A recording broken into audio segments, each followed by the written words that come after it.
Good afternoon, folks. This is actually Corey from the Marks Group. I'm actually jumping in today for Justin to do our normal Goldmine tips and tricks. I know that Justin's normally here, but we've had a little miscommunication, and so a little bit late today, so I apologize. Anywho, just wanted to kind of get to our tips. There we have, just bear with me 1 second. I'm just catching up with Justin to make sure I have the right tips. And then we're going there. 1 second here.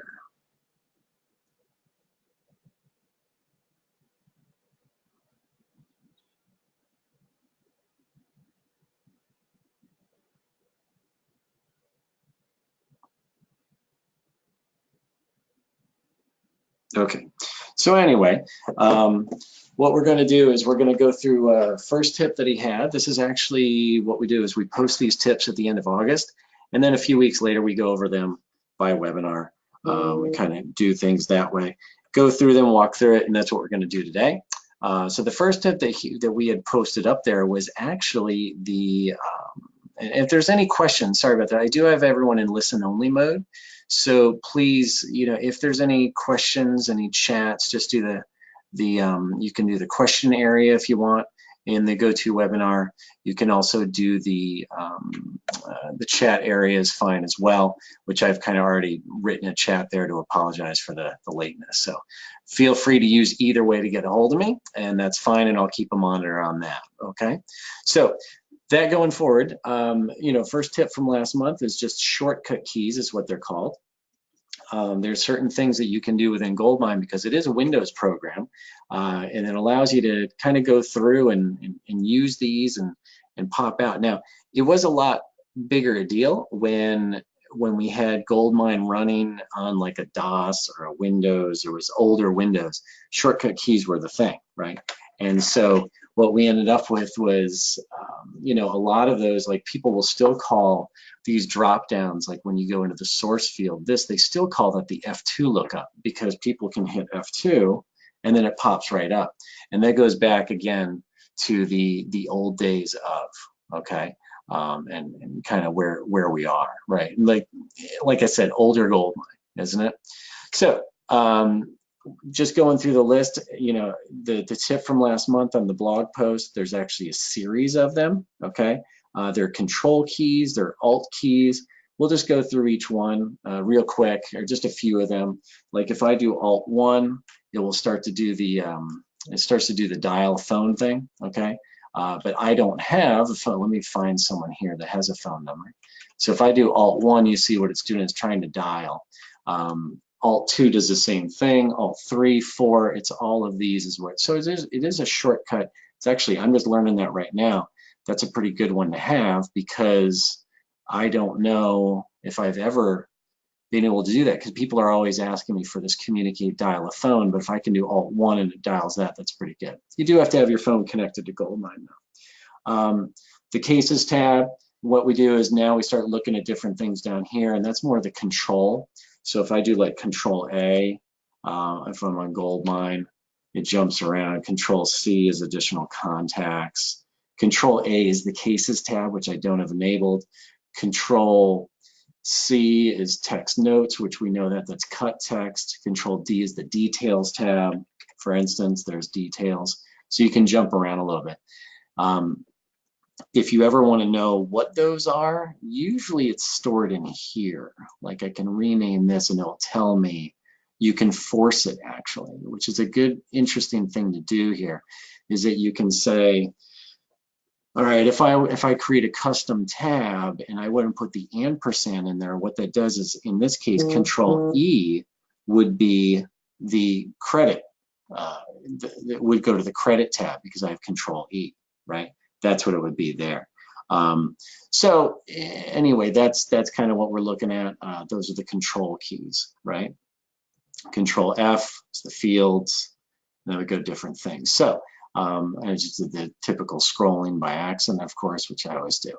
Now, your F keys. So F11 is your display personal Rolodex, which I don't think I use that here. Some people do, but that's your personal contacts. It's used a lot in the older days of Goldmine, to be frank with you. right? And so, you know, that's out there. Let me just close this up, just kind of making sure that I can see chat and stuff. Any questions for anybody? F2 is the lookups again. F8 is to start the timer, stop the timer. F9, I believe, should be still the opportunities, and it is. So I always know that one is F9, but there's a few, okay? Again, Control H for history, Control J for projects. You might want to look these up, but if you go to our website, marksgroup.net, go to the blog area and then scroll down and try and look for Goldmine, what you'll find is this post. So, and I'll actually bring it over here so you can see it. We've got all these things here: reset the timer, view the history, processes, go to the previous contact record, cycle through last viewed records, etc., etc. Okay, your Control V, this is more of a Windows function. Okay. Control X is that copy. It's actually Control C, and Control X is to copy and cut. Control Z to undo, etc., etc., etc. Okay, and what you end up with is just a bunch. I mean, you've got a bunch of the tabs is what you can jump around to: details, fields, history, projects, referrals. So if there's a tab for it, generally speaking, you can jump to it that way.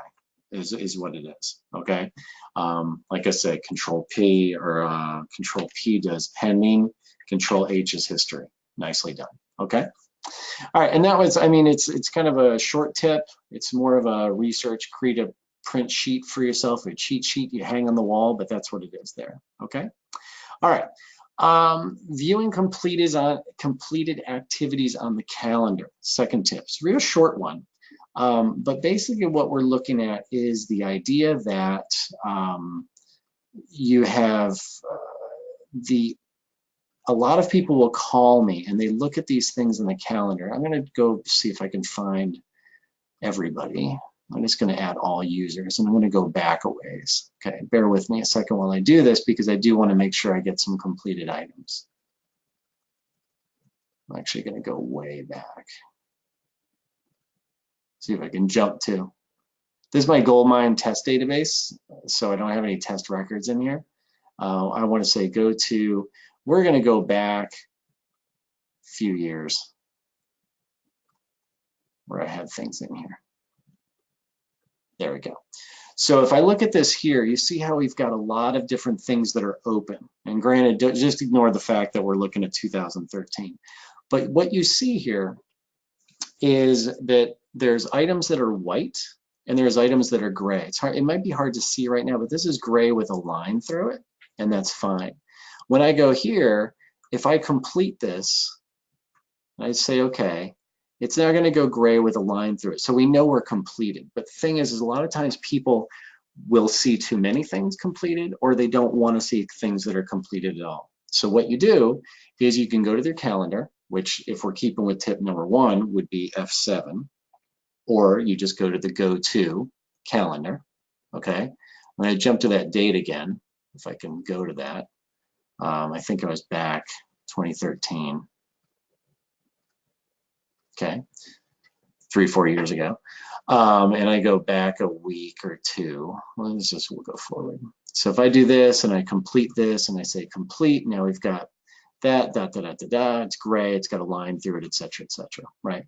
I can do allergy appointment, complete that, same thing. Now, Chuck, there's emails, there's another email, those are all through. Now, usually I get the call from someone because they'll say the email, I don't want the emails. I can't stand seeing the emails. There's too many of them because if you're linking or using Goldmine, it will just fill up your day, your calendar. So what we do is we right click, when in doubt, right click, and we go to options, calendar options. Nope, sorry, I did that wrong. Right click, should be activities, okay? There it is.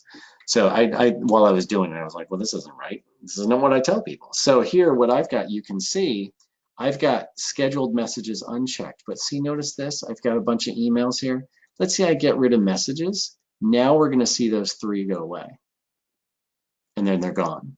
Okay, so a lot of times what people will do is they will either check or they want to get rid of. Let's say I don't want to see completed appointments. Get that away. Now those went away. Okay, if I want to go back, right click, activities, appointments. Okay, All right, everyone. Thank you so much again for attending. I'm going to wrap Sorry, it up I'm here. having I hope this was helpful for you. another video that was coming on. Sorry about that. So that's going to be in the recording. It weirded me out for a sec. So you understand here that you just right click activities, choose what you want to see or don't want to see is what it is. Okay. All right. Next one would be the email attachments location. Now this is where I think a lot of times people want to know this information for a few different reasons. And it's like, where are my attachments? Where are they being stored? Are they filling up the web server, or are they filling up the Goldmine server? And basically all you have to do is go to your options, go to the email tab, and go to more options. When you're in here, in the retrieval area is the path of where my attachments are, and that's it. So if I want to go there, okay, you want to go here, Control C. I'm going to do like a start run, paste that in, and now you can see these are all my attachments, okay, that are out there. Now the thing is yours is going to be much bigger than that. The other thing that you may want to end up doing a lot of times though is using these further boxes that allows you to organize them differently. And the reason I say that is because as a Windows server will go, you'll end up having way too many files inside the server, right? And so and we end up having we end up having this piece here that it gets way too full and it's too hard to work with, and it bogs everything down. So when you're trying to save an email or reply to an email or delete an email, it's deleting the email.